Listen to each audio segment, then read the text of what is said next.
tasted and seen, yet questioned it all. Still you remain. Chased empty dreams, ran from your call, and turned back again.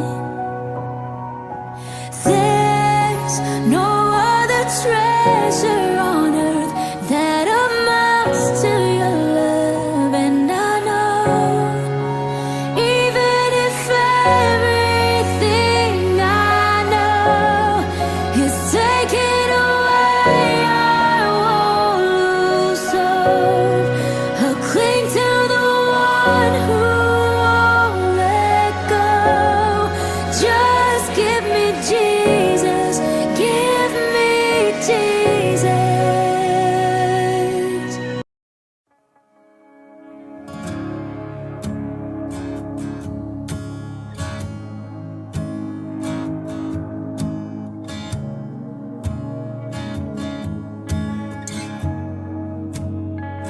I choose to worship, I choose to bow. Though there's pain in the offering, I lay it down. Here in the conflict, when doubt surrounds, though my soul is unraveling, I choose you now. I will praise you through the fire, through the storm and through the flood. There is nothing that could ever steal my soul. In the valley, you are worthy, you are good when life is not. You will always and forever be my soul. I build my altar right here and now. In the midst of the darkest night, it won't burn out. For you are perfect, no matter what. In the joy of the suffering, I sing it loud. I will praise you through the fire, through the storm and through the flood. There is nothing that could ever steal my soul. In the valley, you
just don't get it right. Where I talk a talk that I don't walk and miss the moments right before my eyes. Somebody with a hurt that I could have helped, somebody with a hand that I could have held. When I just can't see past myself, Lord, help me be a little more like mercy, a little more like grace, a little more like kindness, goodness, love and faith, a little more like patience, a little more like peace, a little more like Jesus, a little less like me.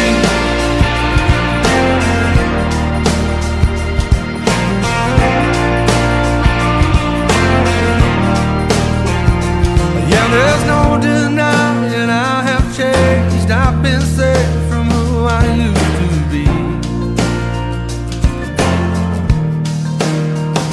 But even at my best, I must confess I still need help to see the way you see.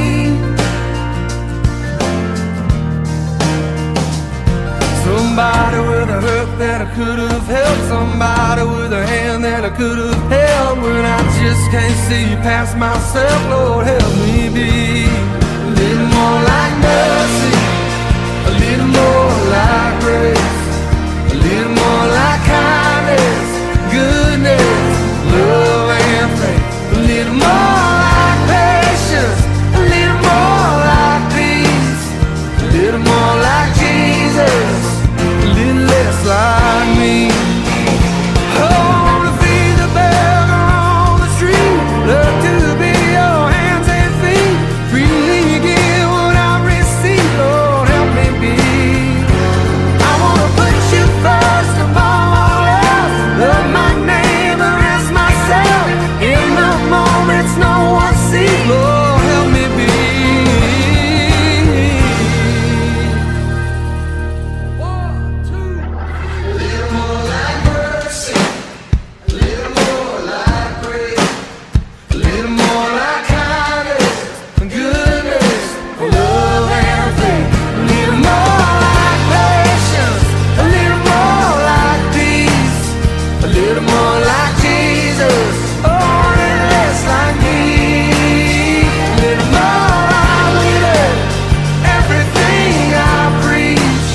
A little more like Jesus, a little less like me. Oh, a little less like me.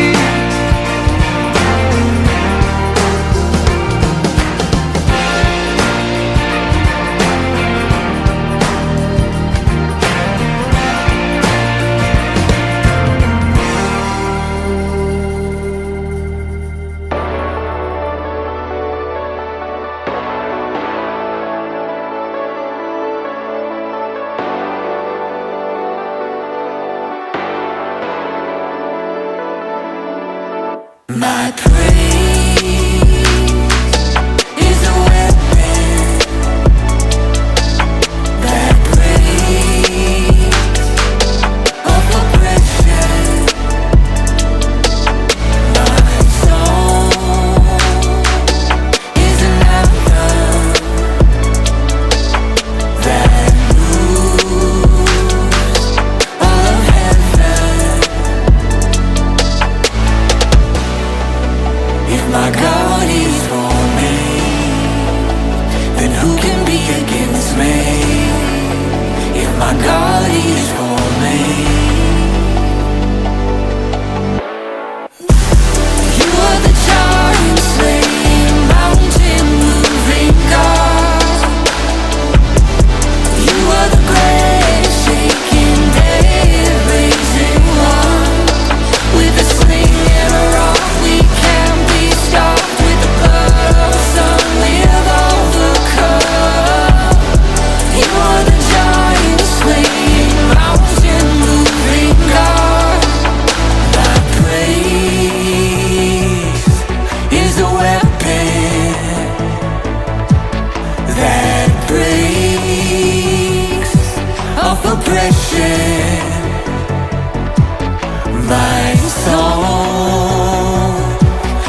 an anthem that moves all of heaven. If my God is for me, then who can be against me? If my God is for me, you are the giant slaying, mountain moving God. You are the great shaking, dead raising one. With a sling and a rock we can't be stopped. With the blood of a son we have overcome. You are the giant slaying, mountain moving God. He is who he says he is. He's not a liar. He's not a liar. I am who he says I am. An overcomer. An overcomer. He is who he says he is. He's not a liar. He's not a liar. I am who he says I am. An overcomer. An overcomer. You are the giant slaying, mountain moving God. You are the great shaking, dead raising one. With a sling and a rock we can't be stopped. With the blood of a son we have overcome. You are the giant slaying, mountain moving God.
Good morning and welcome to New Garden Online. If this is your first time joining us, my name is Jeff. I'm the lead minister at New Garden, and I'm glad you're with us this morning online. I know we have a number of our church partners at home, and so I want to say good morning to all of you.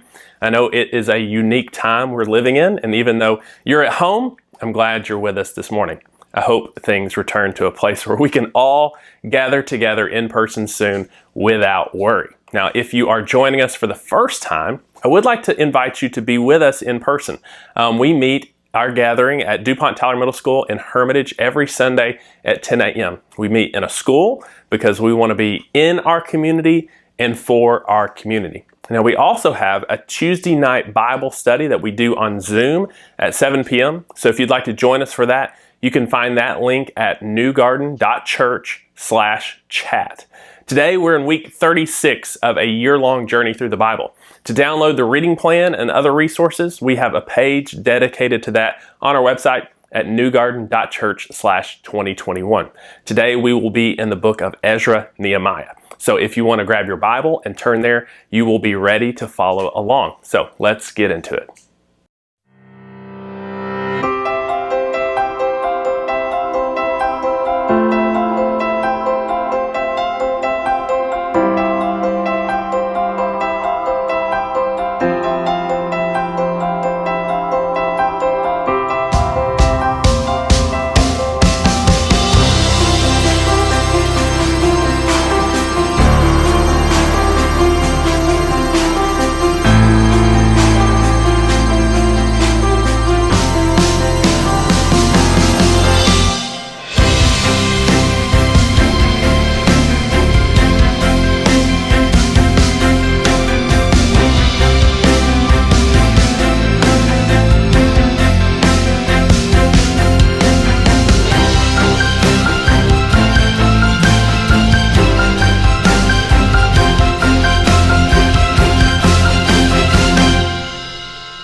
Good morning, happy Sunday. Welcome to week 36 in our series, Long Story Short. Now, if you've been with us, you know we've been taking a year to read through the whole Bible. We only have a few weeks left in the Hebrew Bible or the Old Testament before we turn the page and start reading the Gospels. Now, one struggle I have had this year, besides trying to keep up with the reading plan, it hasn't been easy, but it's been worth it, is deciding exactly what makes the cut for a Sunday morning lesson. We only have 52 Sundays, and oftentimes we'll read like multiple books in a week. So I have to figure out which ones we get to talk about more in depth and which ones I'm hoping you're just reading at home. But it's been helpful in planning out some ideas for next year, 2022, because we are going to have to come back and cover some of these books more in depth. Now today we are in one of those books that we could come back to and plumb the depths of what it has to offer, which might be surprising to find out because there's so much to the story. Because if I asked you to make a list of your top 10 inspiring characters from the Bible, I doubt anybody we talk about today would make your list. Like even if we limited the list to just the Old Testament, I would guess your list would contain names like Moses, David, Elijah, Abraham, Joseph, or based on last week, maybe Daniel. But how many of you would have listed Zerubbabel? Yeah, how do you even spell that? Or what about Ezra? Like I can spell that, but what did he even do? Or Nehemiah? I think that's a book in the Bible, right?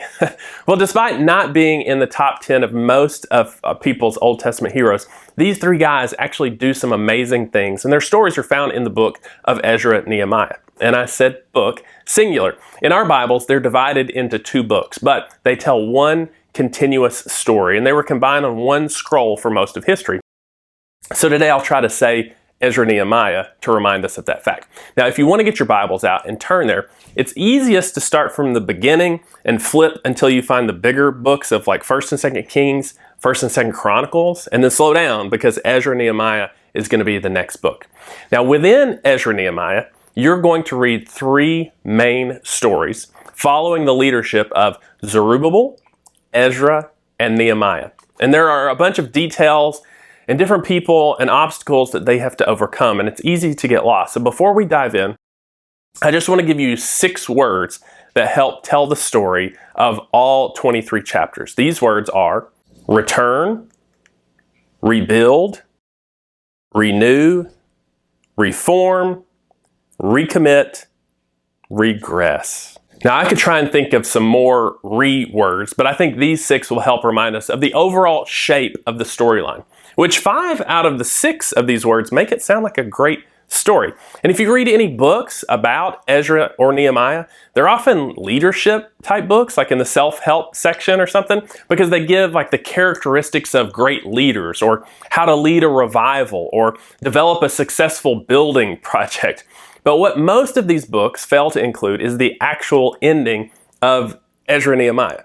That despite their best efforts to renew and reform and recommit, ultimately the story ends with people regressing to their old ways, and the fulfillment that we hope for at the start is left unfulfilled. But we're going to get there, because first, this is the story of a return. Now, in this book, we are going to hear the story of a group of people who have just packed up everything they own and moved 900 miles. To put that in perspective, that would be like us leaving Nashville with all of our possessions and heading out to Miami. Or if you'd rather be in the Lone Star State, San Antonio. Or if you're looking for cooler weather, Duluth, Minnesota. Or if you want to go to the Big Apple, New York City. Regardless of which direction you want to go, these are all about 900 miles away. But it's not loading up your car. This was in a time where the main way you got places was walking. So it took them about 4 months of traveling. The people in Ezra and Nehemiah are allowed to leave Babylon, where they've been taken captive for the past 70 years, and return to their homeland in Israel. And they're given instructions to rebuild the temple in Jerusalem.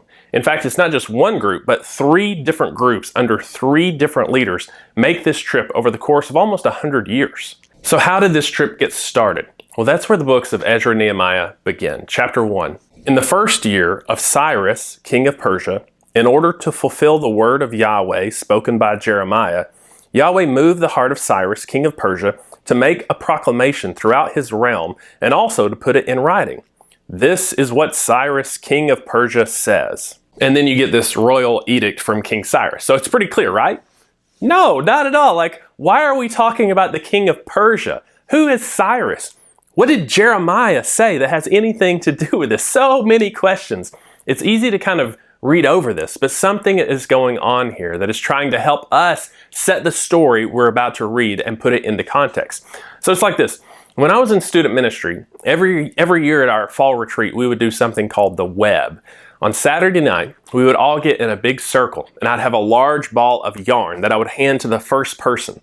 And it was their job to hold on to the end of the string and throw the ball to somebody else. And then that first person would have to say something nice or something they admire about the second person. So starting out, it would look something like this. One string stretched across. While the second person would wrap that piece of string around their finger and then toss the ball to a third person and say something nice about them. So it would look like this, 2 strings. And then it continued to a fourth person and a fifth person until it looked like this. But it was a big ball of yarn, and we had a lot of people. So by the end of the night, the web looked like this. As you can see, after a while, layers upon layers develop so that every string has a connection to the one that was laid before it, all the way down to the very first string. This is how the Bible works. When we began reading Genesis in January, we began laying down strings, and every story since has been building on top of each other. And what biblical authors do from time to time is they tug on an old string by dropping a name or a word or a place or an idea, and it's supposed to remind us of all those lower strings. In fact, a couple of guys tried to put all of these references into a visual that you can see, and this is what they came up with. Almost 64,000 points of reference throughout the Bible, linking stories together. On the bottom, each line represents each chapter in the Bible, and then the different colors represent how far each reference is in relation to the other in the overall story. And maybe the best modern day analogy we have for this is hyperlinks in web pages. If you ever get on Wikipedia and look something up, every couple sentences you're going to find some word that's highlighted in blue.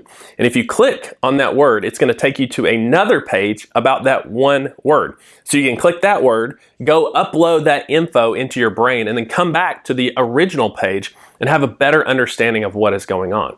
This is what the Bible is, a book of hyperlinks that we're invited to spend a lifetime reading and rereading and rereading. And so when we read verses like this, in order to fulfill the word of Yahweh spoken by Jeremiah, we're invited to stop, go read the book of Jeremiah, upload all of that into our brain, and then come back and read Ezra and Nehemiah.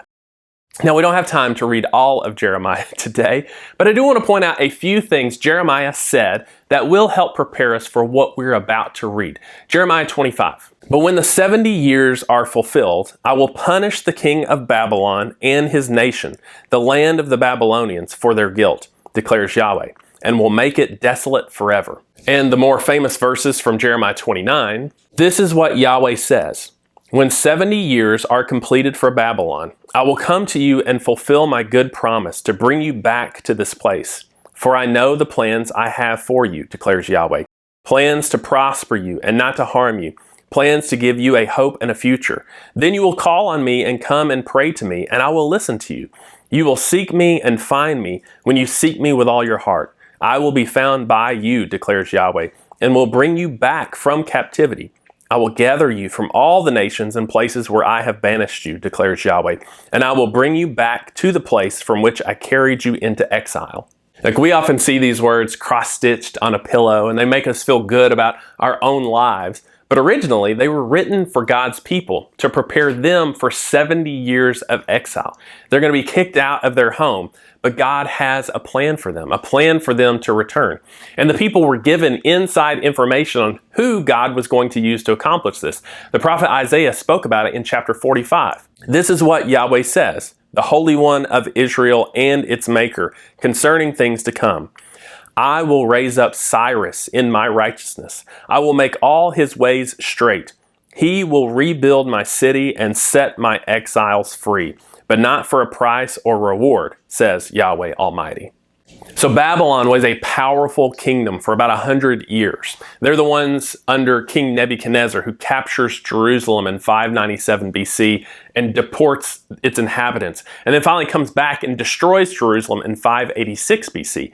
But Babylon would fall to Cyrus, the king of Persia, in 539 BC, and Persia would become the dominant force in the world.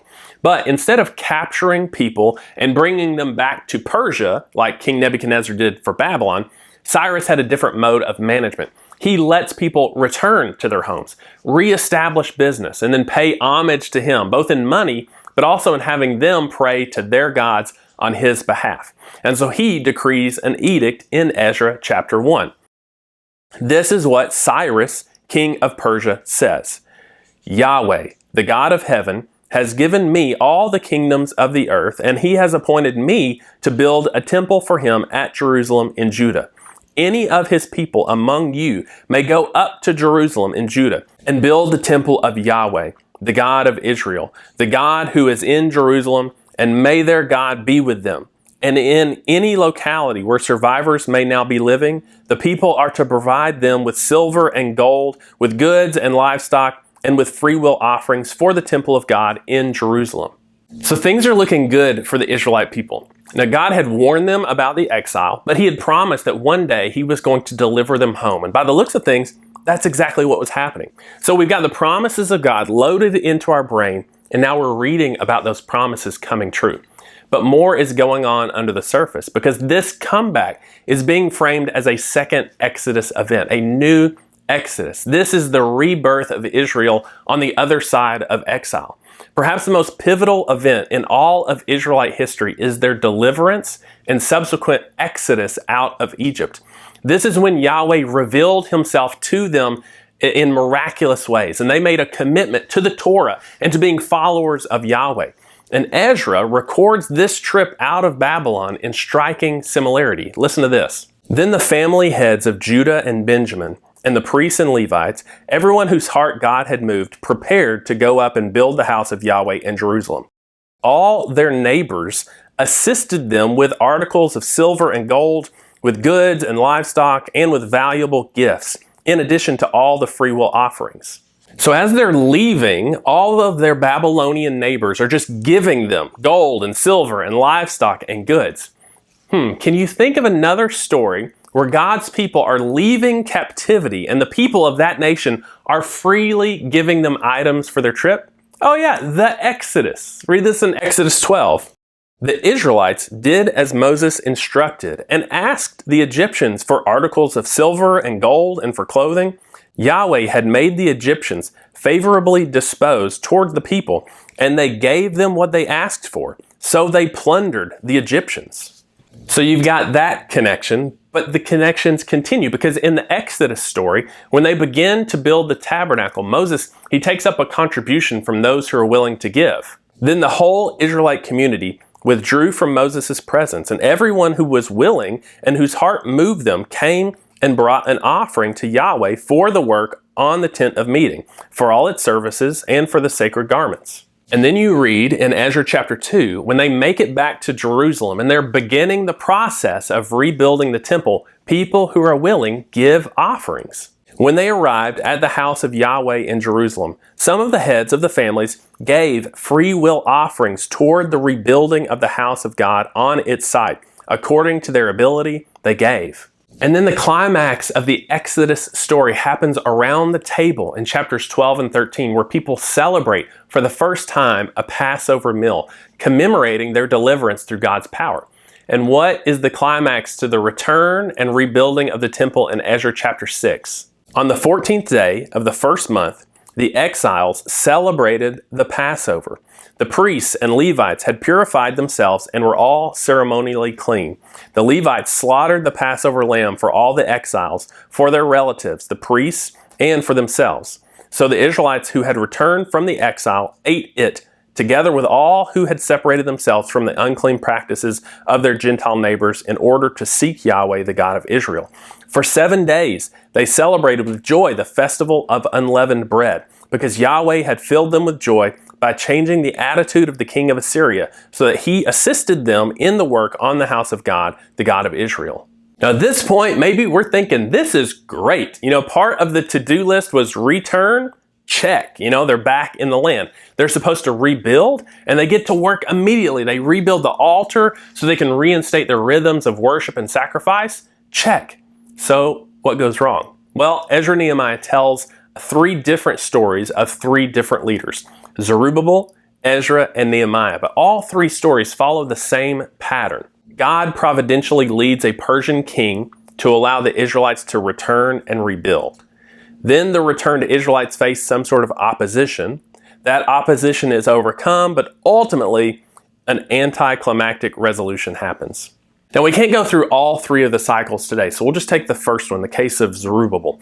Now, if you've been reading along this year, you may remember reading through the minor prophets. And while it's hard to put them in context at times, one of the prophets we read about was Zechariah, who was a prophet to the people while they were in exile in Babylon. And here are a couple of things he told the people from God before they were delivered back to their home.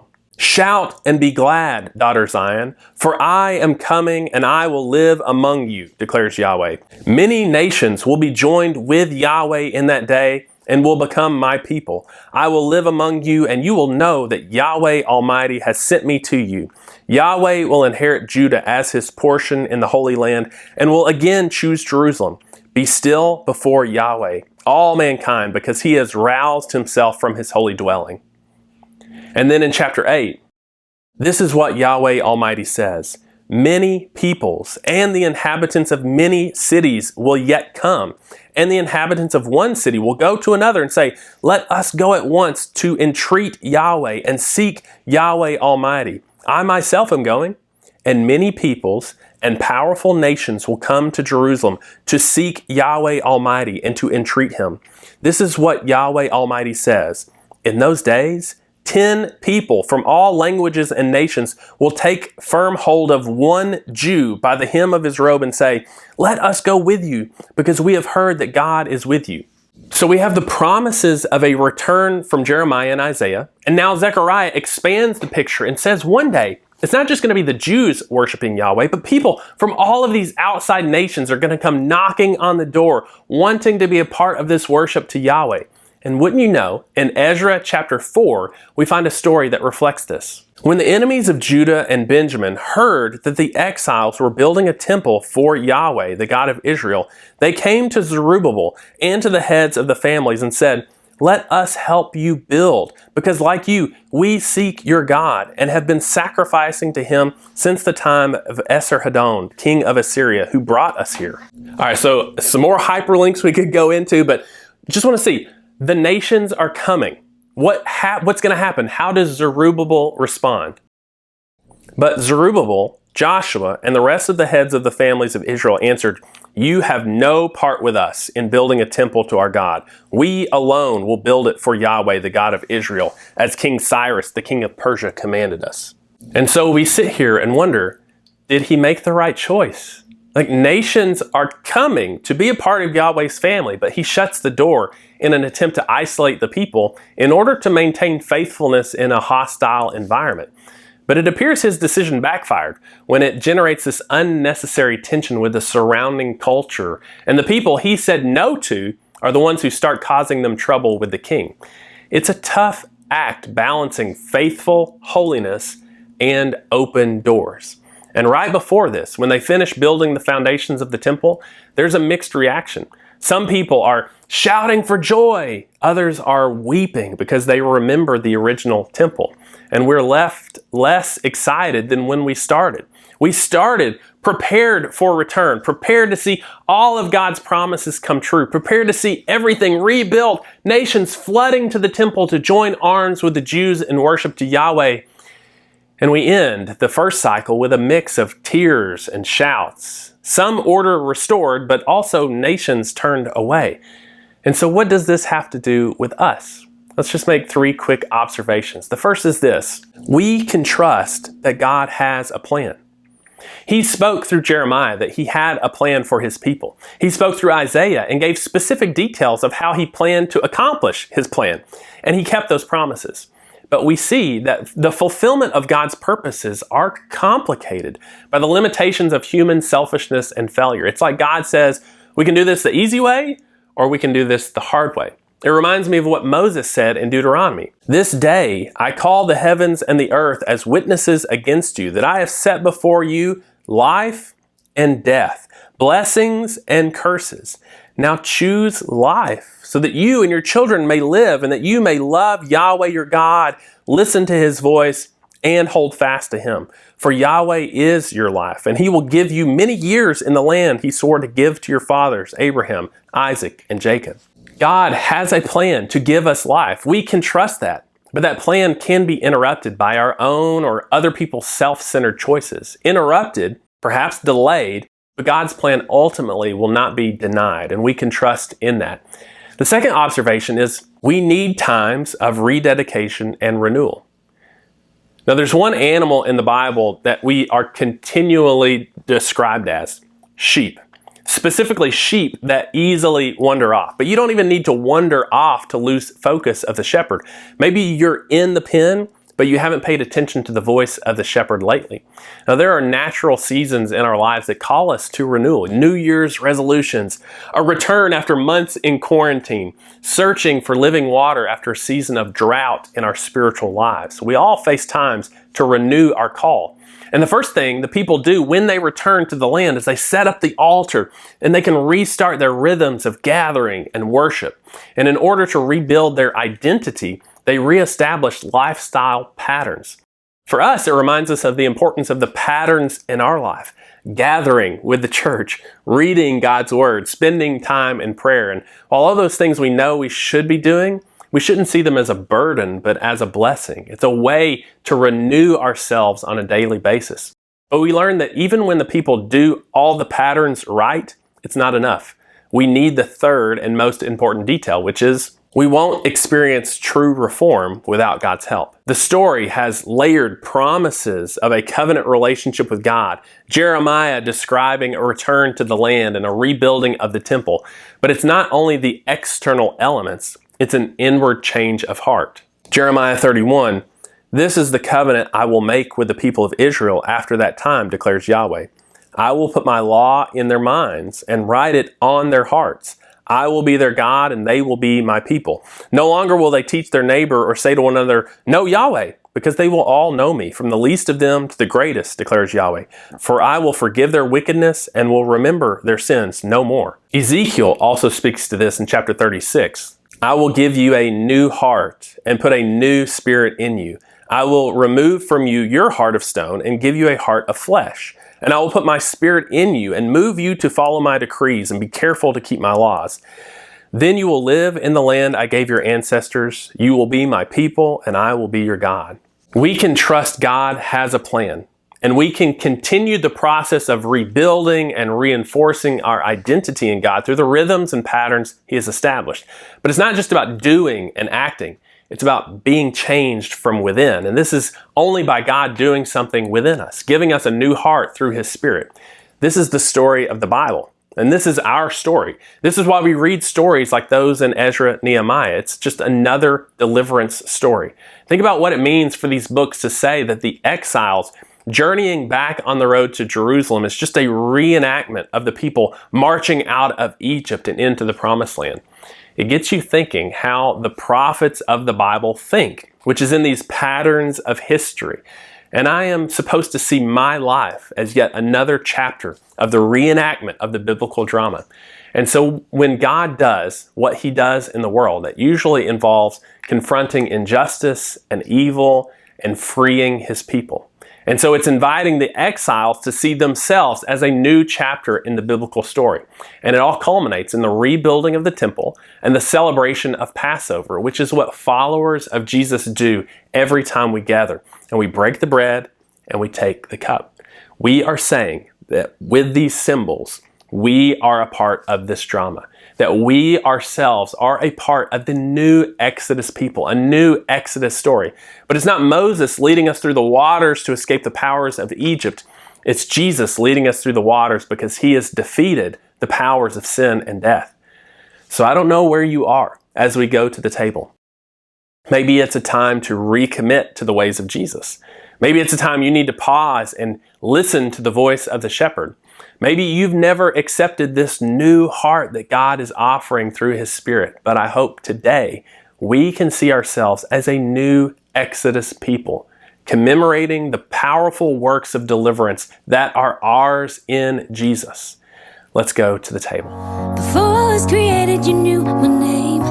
Called me to be blameless without a stain, while knowing all along that I would fail. Oh, yeah. You're patient through the ups and through the downs. When I just wanna rush, you slow me down. I can see you care so evident. Only your grace without limits won't go away but stay in this. 'Cause you are the God that keeps giving. You never let go, never give up. You're reliable, unusual, true, genuine love, undeniable, generous without reason. You are faithful every season. That your love is more than enough, so undeserved. Oh my God, you are loyal. Oh my God, you are loyal, yeah.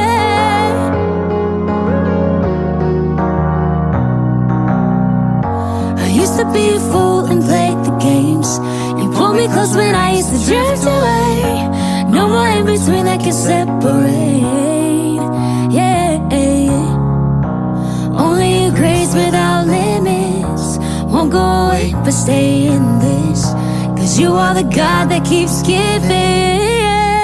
You never let go, never give up. You're reliable, unusual, true, genuine love, undeniable, generous without reason. You are faithful every season. That your love is more than enough, so undeserved. Oh my God, you are loyal. Trying to make sense of grace that won't end. Impossible truth, ridiculous love, but it's just a fact, it's always intact. It won't let me go, it won't let me go. Trying to make sense of grace that won't end.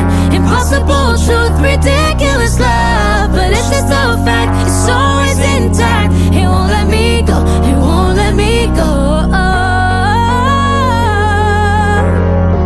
Oh my God, you are loyal, yeah.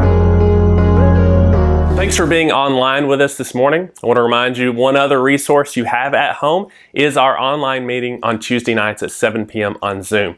You can find that link on our website at newgarden.church/chat. Each week we spend about an hour reading a portion of the Bible together and then just talking about it. It's always an encouraging time, and I want to make sure you know you are invited. So I hope to see you one Tuesday night, but if not, at least next Sunday right here online. Have a great week.